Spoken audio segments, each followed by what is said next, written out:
السلام عليكم ورحمة الله وبركاته. أهلا بكم في قناة المعاني. تمتلك اللغة العربية تنوعا فريدا في مفرداتها وتراكيبها، جعلها في مصاف اللغات الأعمق تعبيرا والأدق تفصيلا. ففي لغة الضاد ليست كل المترادفات تتطابق، بل إن لكل مفردة مكانها بالمقام وحقها في الكلم. ومن أروع أمثلة هذا الإعجاز اللغوي هو كيفية تقسيم العرب لدرجات النوم. النوم في العربية ليس مجرد إغماض للعين، بل هو رحلة ومنازل تبدأ بفتور الحواس وتنتهي بالاستغراق التام والانفصال عن الدنيا. دعونا نبحر معا في الحقل الدلالي للنوم، لنتعرف على درجاته وسمات كل درجة من البداية وحتى العمق. تبدأ الرحلة دائما بعتبات خفيفة، أولها السنة، وهي أول ما يأخذ الإنسان من النعاس في عينيه دون أن يصل إلى قلبه. وفي هذا التنزيه الإلهي العظيم يقول الله تعالى في آية الكرسي: لا تأخذه سنة ولا نوم. فالخالق سبحانه لا يعتريه حتى أولى مبادئ النعاس وثقل الجفون. ثم يأتي بعد ذلك النعاس، وهو أن يحتاج الإنسان إلى النوم فيميل الرأس وتفتر الحواس. وعند العرب الشخص الذي لا يغلبه النعاس يقال له شديد جفن العين، صبور على السهر. فإذا زاد النعاس وثقل سمي الوسن، وهو الفتور الشديد الذي يسبق النوم. وفيه قال الشاعر الأموي ذو الرمة يصف غلبة النوم: ومية شيء لو بدا لمقدس، صبا واستبدته الشؤون النوازع، سبته بعيني أو طفية جؤذر، يمانية غارت عليها المواسع، لها بشر مثل الحرير ومنطق، رخيم الحواشي، لا هذاء ولا وسن.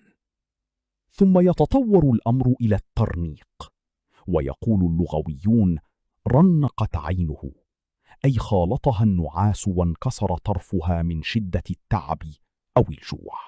بعد الترنيق يدخل الإنسان منطقة برزخية، فيأتي الكرى والغمض، وهي الحالة التي يكون فيها الإنسان بين النائم واليقظان.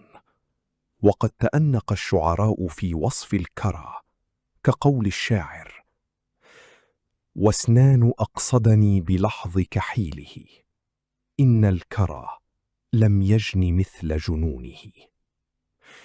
ثم نصل إلى حالة لطيفة تسمى التغفيق، وهي أن ينام المرء وهو يسمع كلام القوم وحديثهم حوله دون أن يقدر على الرد. يقال في المعجم: غفق فلان غفقة، إذا نام وهو يستمع للحديث. فإذا غفت العين غمضة سريعة من التعب قيل الإغفاء أو الغفو، وهو النوم الخفيف الذي يتخلله يقظة سريعة، كمن يغفو في قطار أو على كرسي حافلة ثم يستيقظ فجأة. ولا ننسى هنا القيلولة، وهي نوم الظهيرة القصير. ومن العجيب أن العلم الحديث أثبت مؤخرا ما أقره العرب قديما من أهمية القيلولة لإعادة نشاط الجسد والذهن خلال اليوم. وحين يشتد الليل ويسكن الكون تتبدل الألفاظ لتعبر عن درجات أكثر عمقا. هنا نصل إلى الرقاد والتهجاع، وهو النوم الطويل اليسير.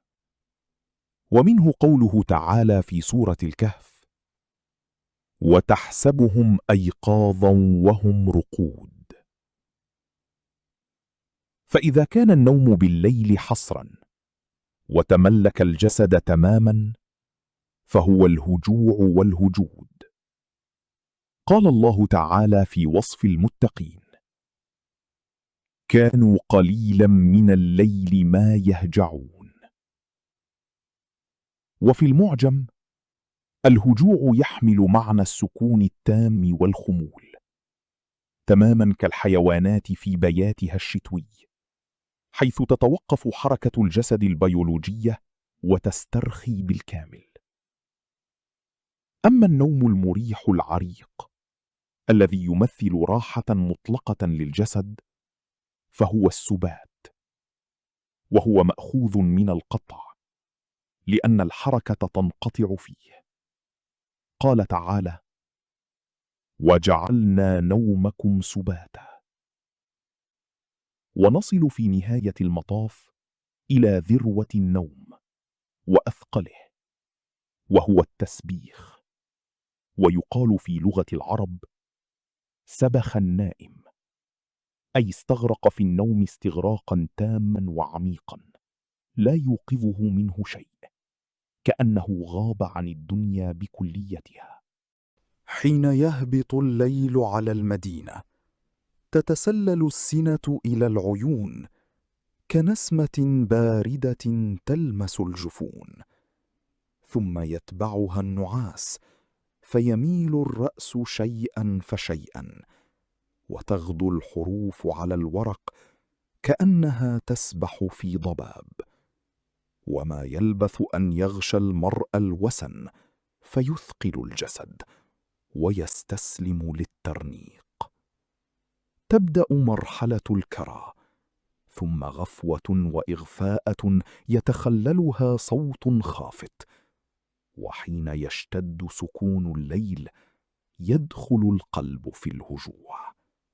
هناك يغرق الجسد في السبات، كأنه يسلم نفسه للراحة المطلقة، لتنتهي الرحلة بالتسبيخ، رقدة عميقة ممتدة وانقطاع قصير عن الدنيا، إلى أن ينادي الصبح بالشروق.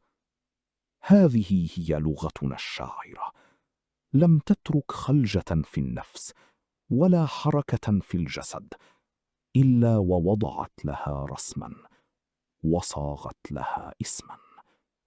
شكرا لكم على المتابعة، وتصبحون على سبات مريح وتفاؤل دائم. ولا تنسوا الإعجاب والمشاركة بعد هذا السبات المريح. إلى اللقاء.